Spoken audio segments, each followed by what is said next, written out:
नमस्कार। आप सुन रहे हैं न्यूज़ पॉइंट पॉडकास्ट और आज के इस पॉडकास्ट में बात सांपों के जहर की, सांपों के काटने के बाद दवा की।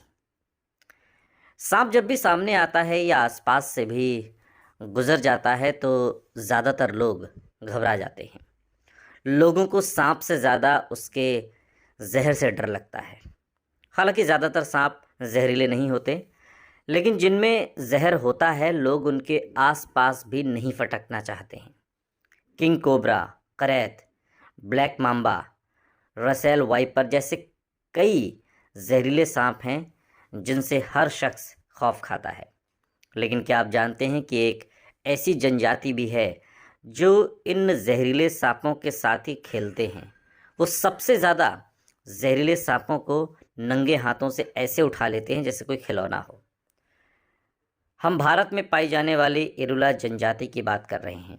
इरुला जनजाति के लोग न सिर्फ सांप को खिलौनों की तरह उठा लेते हैं, बल्कि वे उनका जहर निकाल कर इकट्ठा भी कर लेते हैं। ये जनजाति दक्षिण भारत में पाई जाती है और इस जनजाति के लोग सदियों से सांपों का जहर इकट्ठा करने का काम करते हैं। इरुला जनजाति के लोग सांपों का जहर निकालने के लिए उसकी गर्दन ज़ोर से दबाते हैं, फिर उसका मुंह खुलने पर उनके दांत एक जार में अटका देते हैं। गर्दन दबाने से गुस्से में आया सांप जहर उगलना शुरू कर देता है और इसी जगह को इरुला जनजाति के लोग इकट्ठा कर लेते हैं, जिस जगह पर वो अपना जहर निकालता है, जिस जार में। अब सवाल ये उठता है कि वे जुटाए हुए इन सांपों के इस जहर का करते क्या है। वैज्ञानिक इरुला जनजाति के ज्वाय सांपों के जहर को लेकर उससे सांप के काटने पर लगाया जाने वाला एंटी वेनम इंजेक्शन बनाते हैं। इरुला जनजाति दक्षिण भारत में केरल, कर्नाटक और तमिलनाडु जैसे राज्यों में पाई जाती है। इस समुदाय की आबादी करीब 3 लाख है। समुदाय के 90% से ज़्यादा लोगों को सांपों का पता लगाने और पकड़ने में पूरी तरीके से महारत हासिल है और ये लोग कई पीढ़ियों से यही काम कर रहे हैं। समुदाय के बच्चे, बूढ़े और जवान ही नहीं, महिलाएं भी सांपों को पकड़ उनका जहर निकालने में माहिर होती हैं। भारत में सांपों को जहर निकालने के लिए पकड़ने की सीमित मंजूरी है। नियम के मुताबिक जहर निकालने के लिए सिर्फ 4 प्रजाति के सांपों को ही पकड़ा जा सकता है। इनमें किंग कोबरा, करैत, रसेल वाइपर और इंडियन सॉ स्क्रैल्ड वाइपर शामिल हैं। आपको बता दें कि इन चारों ही प्रजाति का जहर इतना खतरनाक होता है कि इसकी एक बूंद भी किसी को भी मौत की नींद सुला सकती है।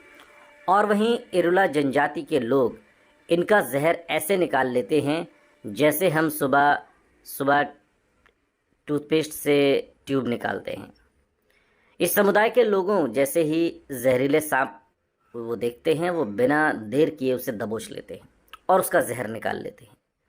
समुदाय के लोग सीधे सांप को गले से पकड़कर जहर उगलवा लेते हैं। दरअसल वो सांप को सिर से पकड़ते हैं और एक जार के मुहाने पर उसके दांत गड़ा देते हैं। गर्दन पर लगातार दबाव पड़ने की वजह से सांप गुस्से में आ जाता है और जार पर अपने दांतों को रगड़ने लगता है, गड़ाने लगता है। इससे उसके नुकीले दांतों से जहर टपक कर जार में इकट्ठा हो जाता है। समुदाय के लोगों ने Irula snake catchers industrial cooperative society भी बनाई है।